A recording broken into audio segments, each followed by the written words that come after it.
Jason here, Blood Church, and End Times Update. Gonna talk a little bit about what's going on. We certainly saw the Red Sea turn blood recently, which was very interesting. I mean, it's not probably true blood, but it turned red, which I think is just screams end times, as we know what'll happen to the seas and some of the other bodies of water during the tribulation.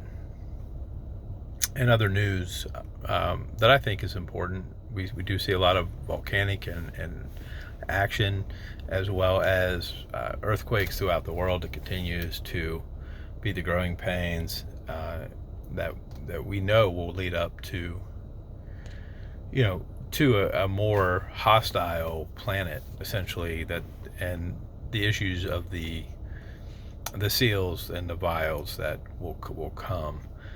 And we're waiting to see, our blessed hope, our rapture, and all of these events, lead us closer to it.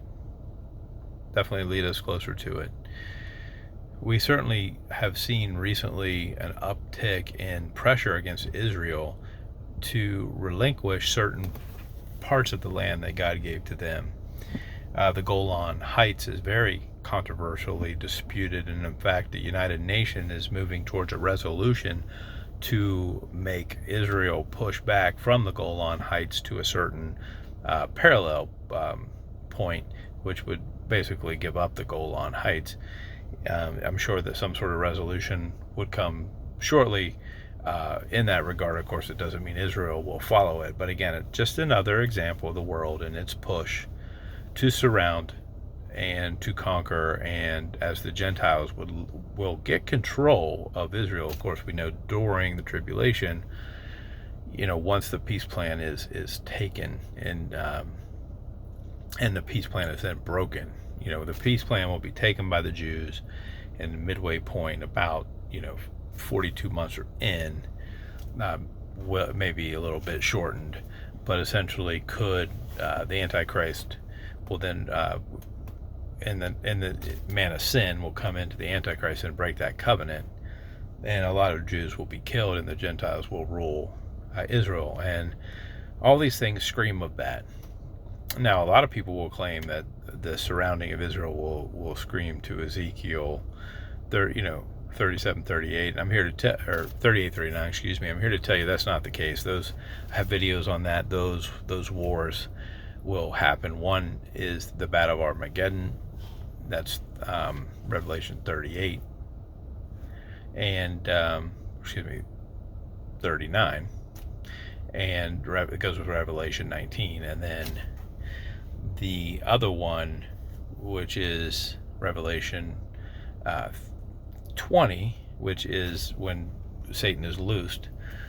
Again, they will gather the armies from the four corners and surround Jerusalem, and that will be Ezekiel 38.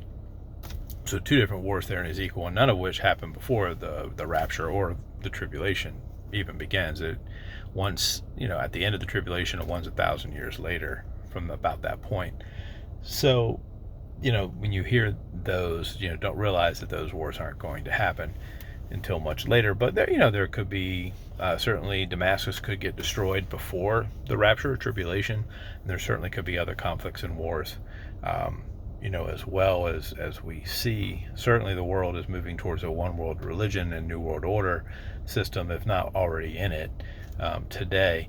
And again, all arrows are aimed at Israel, as well as the Christians, the true Bible believing Christians. And I believe a lot of what we've seen in the world in terms of the medical situation is also in terms of persecuting this group and weeding them out to be targeted. So, be careful with your religious exemptions. It could be a trap. I would tend to say, if you're in a situation where you're looking for an exemption, the medical one would be the way to go. You could certainly find some good YouTube videos on how to do that. I would take a look at that. And BitChute as well will give you some good videos. So if you're in a situation where you might be losing a job, or you might be having some issues, turn there.